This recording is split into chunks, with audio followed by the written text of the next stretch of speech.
오늘 주시는 말씀 함께 보겠습니다. 사도행전 9장 32절부터 43절까지 말씀 우리 다 찾으셔서 한 절씩 교독하고 마지막은 함께 읽겠습니다. 사도행전 9장 32절.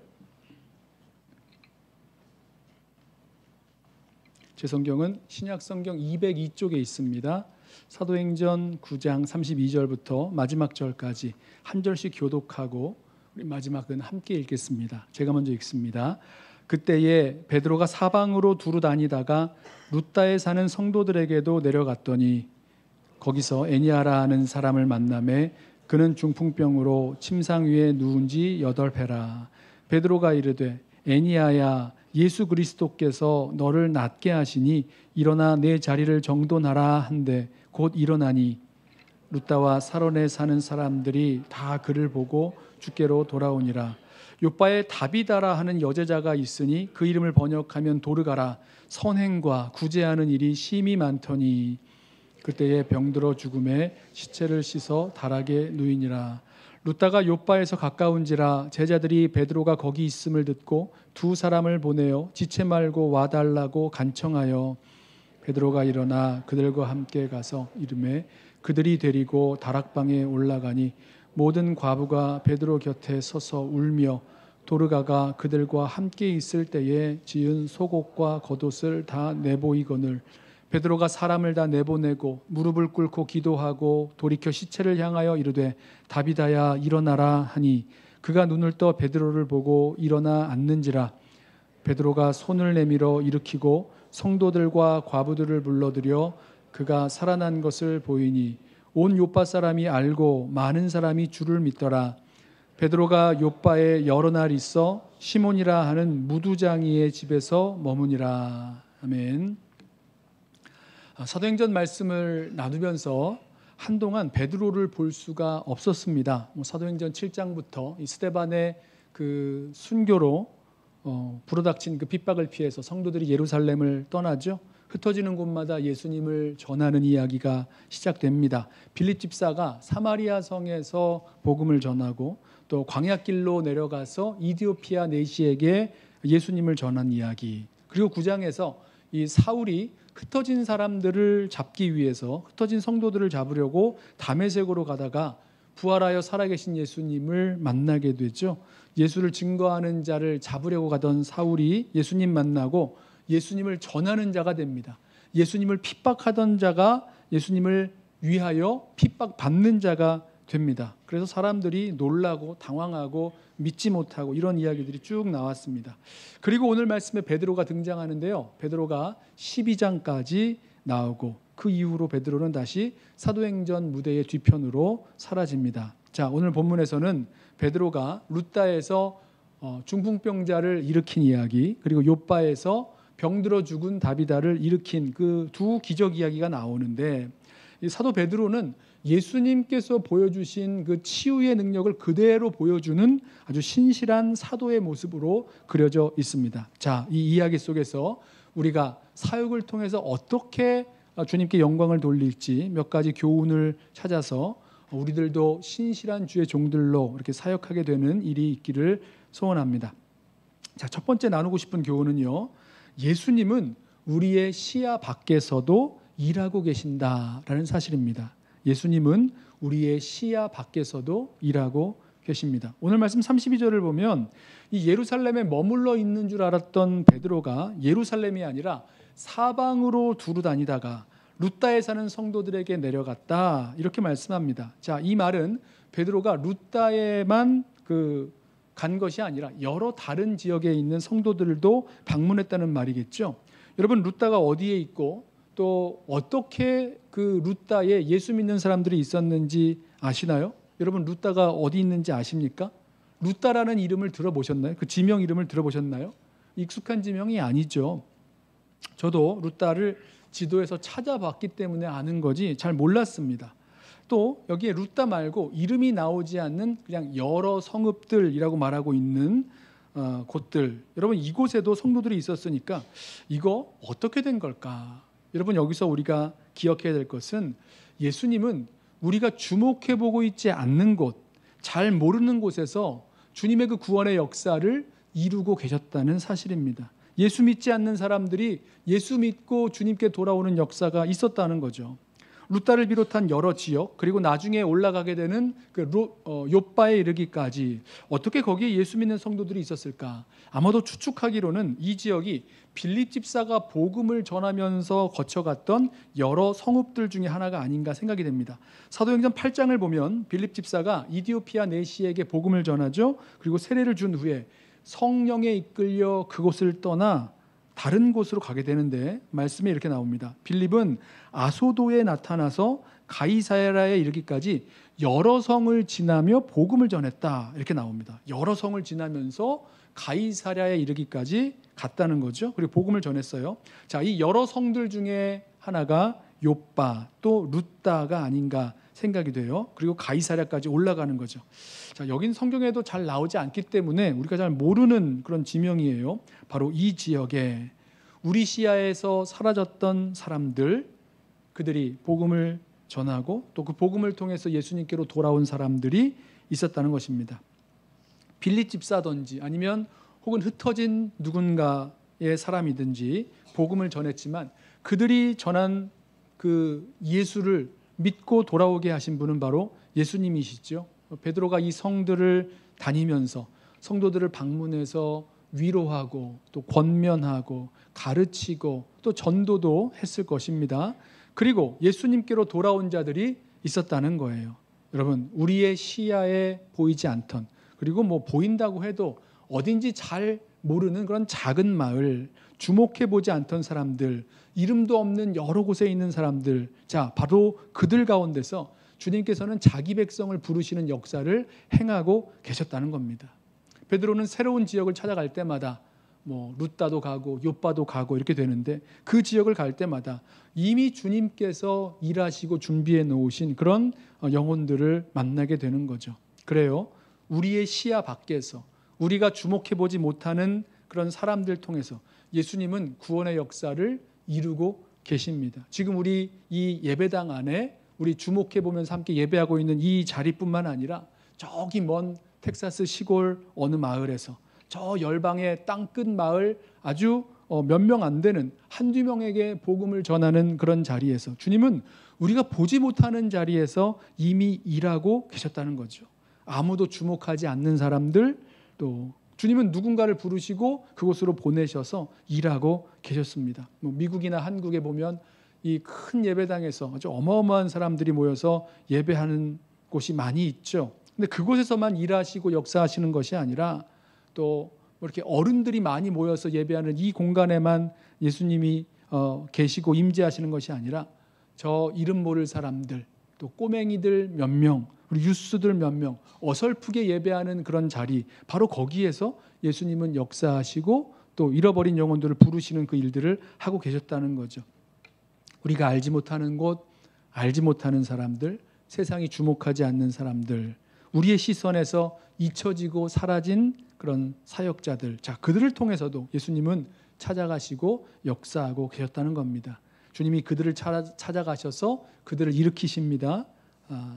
죽음에서 생명으로, 어둠에서 빛으로 일으키시는 분이시죠. 루따의 중풍병자 애니야, 또 욥바의 병들어 죽어 누워있던 다비다, 그들을 일으키신 것처럼 잘 알지 못하는 곳에 있었던 그 사람들을 일으키시고 세우시는 분, 그분이 바로 우리 주님이십니다. 여러분, 우리 주님의 역사를 믿고 우리의 시선 밖에서 우리가 보이지 않는 곳에서 일하시고 역사하시는 주님을 기대하며 이 믿음의 여정을, 또 주님께서 맡겨주신 사명들을 감당하며 나아가는 것이 있죠. 자, 두 번째로 우리의 사역은 우리 안에서 역사하시는 예수님을 드러내는 것입니다. 우리 안에서 역사하시는 예수님을 드러내는 것. 자, 베드로가 루따에 있는 성도들을 찾아갔다가 애니야라는 그 남자를 만납니다. 애니야라고 하면 이름이 좀 여자 같지 않으세요? 영어 이름으로 뭐 애니, 애나, 앤 다 여자 이름이니까 애니야 그러면 여자 이름 같은데, 헬라 이름으로 애니야는 남자를 가리킵니다. 자, 이 애니야라는 남자가 중풍병으로 몸을 움직이지도 못한 채 한 8년이나 침상에 누워있는 상태였어요. 그런데 베드로가 이 애니야를 만나자, 이 중병에 들어 누워있는 애니야를 만나자 이 베드로는 예수님께서 애니야를 고치실 것이다. 이걸 알았습니다. 베드로가 애니야한테 말할 때 어떻게 말하는지 잘 들어보세요. 애니야야, 예수님이 너를 고쳐주실 거야. 예수님이 너를 고쳐주시기 바란다. 이런 식으로 말하지 않았고요. 이렇게 말합니다. 34절 보세요. 베드로가 이르되 애니야야, 예수 그리스도께서 너를 낫게 하시니 일어나 내 자리를 정돈하라. 여러분 느껴지세요? 지금 베드로는요, 예수님이 애니야를 고치신다라고 전하는 겁니다. 전달하는 거예요. 베드로가 지금 내 힘으로 병 고치겠다고 말하는 것 아니고요. 지금 예수님께서, 예수 그리스도께서 너를 낫게 하신다. 이것을 마치 생중계하듯이 전달하는 것입니다. 지금 베드로 안에 계신 예수님께서 말씀하시고 깨닫게 하시고 이 애니야를 고치시겠다는 그런 믿음을 주신 거죠. 그래서 자신이 애니야를 고치는 것도 아니고 당연히 그러면 안 되죠. 예수님께서 애니야를 고치시는 걸로, 예수 그리스도께서 너를 낫게 하신다, 이렇게 선포합니다. 베드로는 이 예수님이 전에 그 중풍병자를 고치시는 것들을 보았어요. 마가복음 2장을 보면 예수님께서 중풍병자를 고치시면서 일어나 내 침상을 가지고 집으로 가라, 이렇게 말씀하신 적이 있거든요. 이번에 베드로가 예수님 그때 말씀하셨던 것처럼 말씀합니다. 그 중풍병자에게, 애니야에게 말씀합니다. 일어나 내 자리를 정돈하라.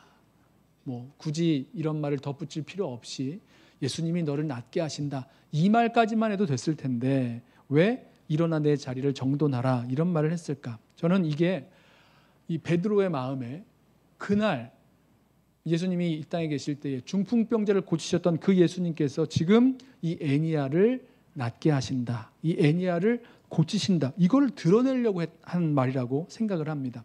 물론 이 사도 베드로를 통해서 예수님이 역사하신 거고, 사도 베드로를 통해서 이 애니야가 이 중풍병의 그 침상에서 일어나게 됐지만, 여러분 분명한 것은요, 지금 베드로가 한 것이 아니라 예수님이 하셨다라고 말하고 있는 거죠. 베드로의 안에서 말씀하시고 역사하시는 그 예수님의 역사를 드러내는 것입니다. 이게 베드로가 감당해야 할 사역이었죠. 나중에 베드로가 욥바로 가서 병들어 죽은 그 다비다, 도르가를 일어나게 할 때도 마찬가지입니다. 베드로는 예수님이 다비다를 일으키신 것을 보여줍니다. 자, 이 욥바가 룻다에서 멀지 않아요. 욥바로 가는 길에 룻다가 있습니다.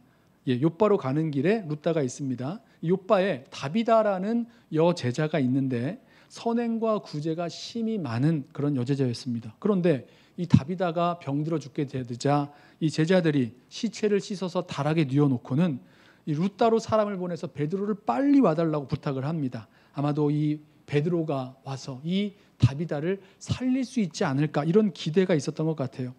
자, 이 베드로가 다비다에게 그 욥바에 와 보니까 다비다를 그 시신 곁에 그 다비다와 함께했던 그 다비다의 많은 사랑과 섬김을 받았던 과부들이 울고 있는 겁니다. 그러자 이 베드로가 사람들을 다 내보내고 무릎을 꿇고 기도합니다. 40절을 보세요. 베드로가 사람을 다 내보내고 무릎을 꿇고 기도하고 돌이켜 시체를 향하여 이르되 다비다야 일어나라 하니 그가 눈을 떠 베드로를 보고 일어나 앉는지라. 다락방에 있던 사람들 다 내보내고 베드로는 누구에게 간절히 기도했을까요? 누구실까요? 저는 예수님이라고 생각해요. 무릎 꿇고 간절하게 예수님께 기도한 겁니다. 이렇게 기도했을 것 같아요.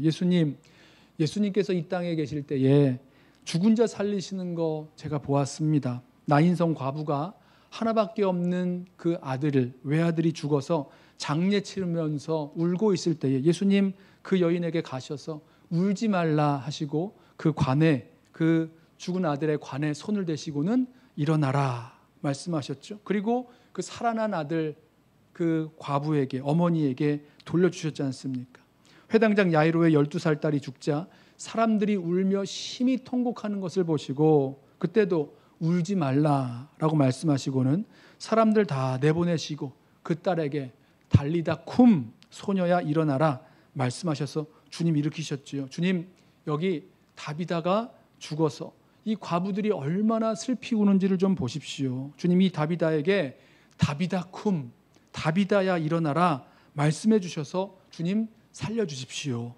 이렇게 무릎을 꿇고 간절하게 기도했을 것 같습니다. 자, 어떻게 기도했는지 모르지만 베드로가 그 예수님께 기도하였을 때 그 기도의 응답을 받은 후에 돌이켜서 예수님처럼 다비다에게 선포합니다. 다비다야 일어나라. 자, 이 말을 아람어로 하면 다비다 쿰이 돼요. 예수님이 달리다굼 하신 것과 같은, 거의 똑같은 거죠. 자음 하나만 L자에서 B자로 바꾼 겁니다. 나머지는 다 똑같이 다비다 쿰이라고 말하자 다비다가 눈을 뜨고 일어나서 베드로를 바라보고 앉았고, 베드로는 손을 내밀어서 다비다를 일으켜 세웁니다. 밖에서 울고 있었을 그 과부들을 다시 불러다가 보여주는 거죠. 다비다가 다시 살아났다, 이렇게 보여주었습니다. 예수님도 그 회당장 야이로의 딸을 일으키실 때에, 살리실 때에 그 손을 내밀어서 그 딸의 손을 잡아 일으키시고 또 살아난 그 딸에게 그 먹을 것을 주게 하셨던 적이 있었죠. 베드로도 똑같습니다. 예수님께서 하셨던 것과 마찬가지로 이 베드로는 이 다비다를 향해서 똑같이 하고 있는 거죠. 베드로가 예수님께 기도한 그 기도에, 간절한 그 기도에 응답하신 예수님의 그 역사를 그대로 보여주고 나타내고 있는 겁니다. 여러분, 이 베드로의 모습을 보면서 저와 여러분의 사역 가운데 주의 몸 되신 교회를 섬기고 또 하나님께서 우리에게 맡겨주신, 개인적으로 아니면 공동체적으로 맡겨주신 그 일들을 감당할 때 우리 기억하고 싶은 게 있는데요. 우리의 사역으로 나 자신을 드러내는 것이 아니라 예수님을 드러내고 예수님께 영광을 돌려야 한다는 것입니다. 우리는 우리 안에 계신 예수님께서 말씀하실 때에 그 말씀에 순종하며 따라가는 종들이요, 또 우리 안에 계신 예수님께서 사용하시는 주님의 그릇, 주님의 도구들에 불과한 것입니다. 그러므로 내가 무엇을 했다고, 또 내가 무슨 큰 일을 이루었다고, 우리가 이런 것들을 해냈노라고 이런 거 착각할 것이 아니라 우리 안에 계셔서 역사하시고 말씀하신 그 예수님을 드러내어 예수님께 영광을 돌릴 때, 그때 많은 사람이 예수님께로 돌아오는 일이 벌어집니다. 자, 우리의 사역을 통해서 예수님을 보여주고 예수님을 드러내면 그때 예수님께 많은 사람이 돌아오게 되는 거죠. 이 루다에서 애니야를 일으켰을 때 어떻게 됩니까? 베드로가 예수님이 너를 낫게 하신다 말씀하며 예수님을 드러냈죠. 그 결과 35절, 루다와 사론에 사는 사람들이 다 그를 보고, 애니야죠, 다 그를 보고 주께로 돌아오니라. 주께로 돌아오니라. 예수님을 드러내고 예수님이 하신 일들을 나타내 주니까 사람들이 그것을 보고 그 사람을 보고 주께로 돌아오는 겁니다. 만약 베드로가 애니야를 일으키면서 마치 자신의 능력이나 경건이나 어떤 힘으로 이 애니야를 일으켰다라고 했다면 사람들은 주님을 보는 것이 아니라 베드로를 보았겠죠. 그러면 주님께로 돌아오는 것이 아니라 베드로라는 사람에게로 이끌려 갔을 거예요. 다 베드로를 칭찬하고 높이게 되고, 그러면 당장은 좋을 수 있겠지만 그때 정말 주님께 영광을 돌리고 주님께 돌아오게 하는 그 사람이 없게 되는 것입니다. 욥바에서 죽은 다비다를 살렸을 때도 마찬가지의 결과가 나옵니다. 42절 보세요. 온 욥바 사람이 알고 많은 사람이 주를 믿더라. 베드로가 다비다를 일으키면서 어떻게 전했습니까? 예수님께 간절히 기도했을 때에 그 기도에 응답하셔서 예수님이 죽은 자를 일으키셨다라고 보여줬잖아요. 그걸 드러내는 거죠. 그랬더니 많은 사람이 주를 믿게 되는 겁니다. 똑같죠? 이 사역의 원리가 보이세요? 만약에 베드로가 자기 자신의 능력과 경건으로 이 일들이 이루어졌다라고 나타내고 보여줬다면 사람들이 누구를 믿었겠습니까? 야, 베드로 참 대단하구나 하면서 베드로를 믿게 됐겠죠. 드리려는 말씀은 이것입니다. 이 사역의 원리, 우리의 주님을 섬겨 나아가는 이 사역 가운데서 내가 뭘 하고 내가 이루어내고 내가 뭐를 어떻게 결과를 만들어내고 이걸 보여주는 것이 아니죠. 내 안에서 말씀하시고 역사하시는 그 예수님을, 그 주님께 순종함을 드러내고 주님을 향한 그 기도와 간구에 응답하신 그 기도의 응답들을 드러내고 보여줌으로 예수님을 드러내면 그때 그것을 보고 많은 사람이 예수님께로 돌아오게 될 줄로 믿습니다. 예수님을 믿게 되는 역사가 나타나게 되는 거죠. 내가 이룬 성취, 업적, 우리가 해놓은 것들, 이런 것들을 드러내면 당장은 기분 좋을지 몰라요. 그러나 예수님을 증거하고 예수님을 드러낼 수 있는 그 기회들은 영영 놓치고 마는 거죠. 그러므로 우리의 삶을 통해서, 우리의 사역을 통해서 드러내고 영광 받으실 분은 오직 한 분, 예수님이시라는 겁니다. 여기서 한 가지 더 기억하고 싶은 것은요, 우리는 누구나 이렇게 쓰러지는 일이 생긴다는 사실입니다. 애니야가 예수 믿는 성도가 아닐 수도 있겠지만 저는 애니야가 예수 믿는 성도였을 것 같아요. 예수 믿는 성도라도 오랫동안 병들어서 꼼짝 못하는 일이 일어날 수 있습니다. 예수 잘 믿는 성도요, 제자요, 선행과 구제가 심히 많았던 다비다에게도 병들어 죽는 일이 일어났습니다. 여러분, 예수 믿는 성도에게도 이런 일 저런 일 다 일어나는 겁니다. 병들고 아프기도 하고 또 나중에는 죽기도 하고, 다비다가 다시 살아나긴 했지만 영원히 산 건 아니지 않습니까? 언젠가는 주님 부르시면 주님께로 돌아가는 거죠.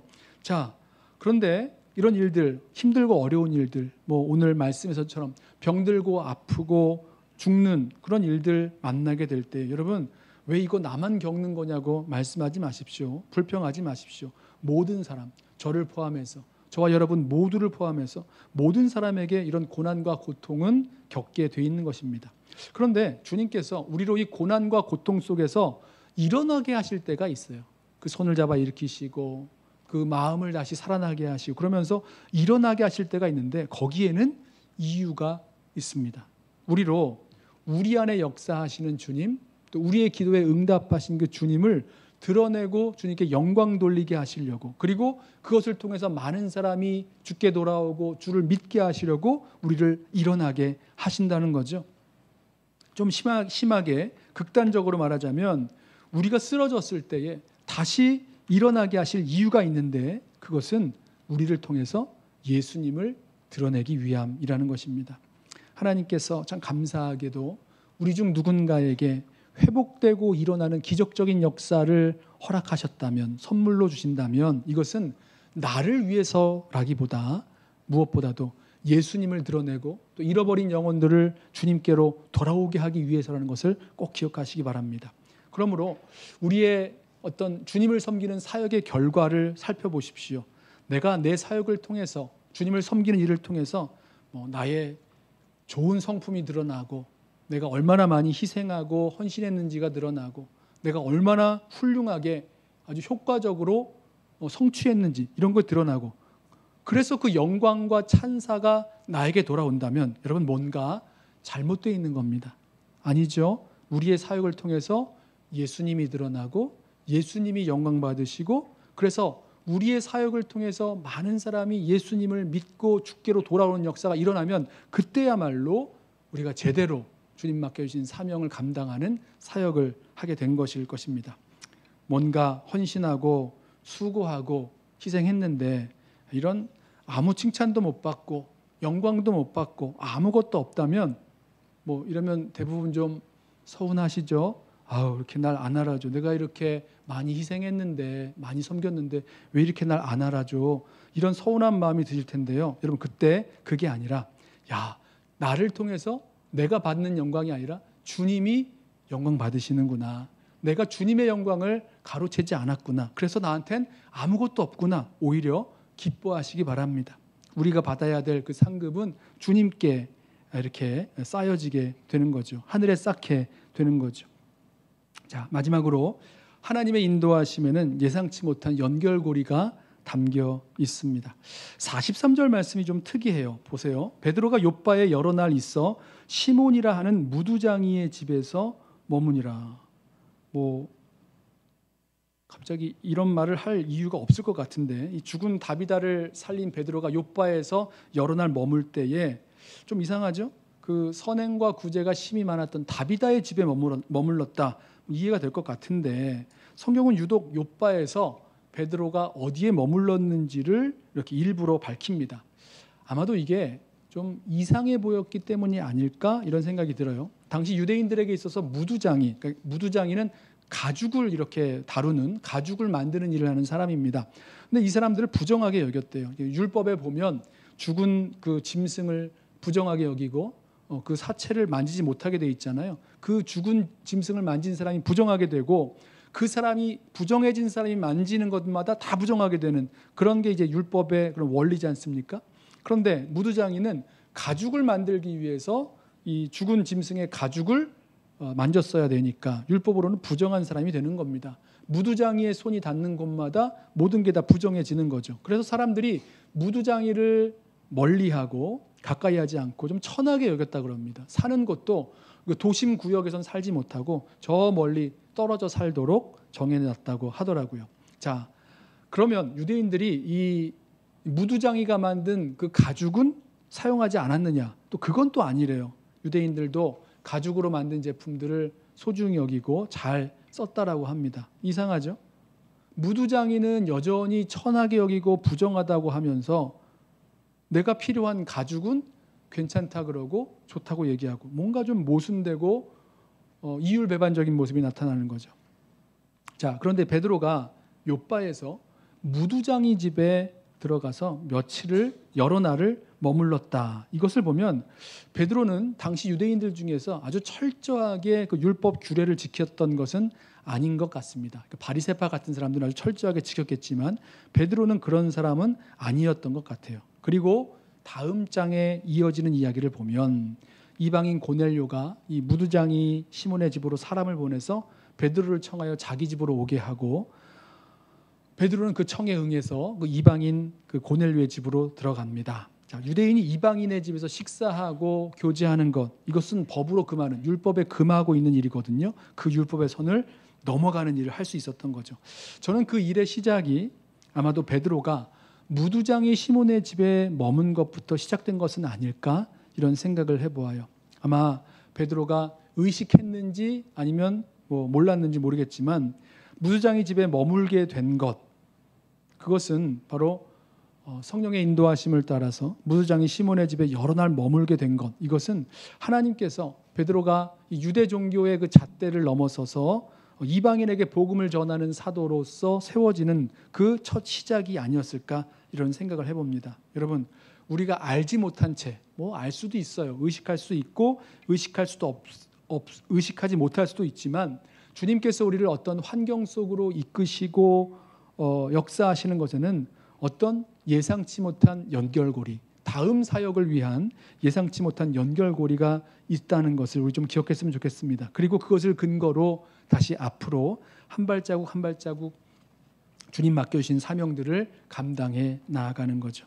자, 말씀을 좀 정리해 보겠습니다. 오늘 베드로를 통해서 일어난 그 두 가지 기적의 사건을 보면서 우리는 보았어요. 예수님은 우리의 시야 밖에서도 일하고 계시는 분. 그러하기에 우리는 주님께서 우리가 모르는 곳에서 모르는 사람들을 통해서 여전히 일하고 역사하시는 것을 알기에 그 주님의 역사를 기대하면서 우리의 사역들을 감당해 나아가겠습니다. 또 한 가지, 우리는 우리의 사역으로 주님께서 역사하시는 그 일들을 드러내는 거죠. 나를 드러내는 것이 아니라, 내가 이룬 것들을 자랑하는 것이 아니라 내 안에서 말씀하시고 역사하시는 그 주님을 드러내고 증거하고 영광 돌리는 것. 자, 그랬을 때에 사람들은 주님을 보게 되고 주님을 알게 되고 주님께로 돌아오게 될 것입니다. 우리 믿음의 여정을 걸어 나아가면서 주님 맡겨주신 사명을 감당할 때에 우리 기억하겠습니다. 주님은 우리가 보지 않는 곳, 우리가 볼 수 없는 곳에서 일하고 계시고, 또 우리 안에서 역사하시는 그 주님을 이 땅 가운데 마음껏 드러내며 높이는 저와 여러분 되시기를 주님의 이름으로 부탁하며 축원합니다. 기도하겠습니다.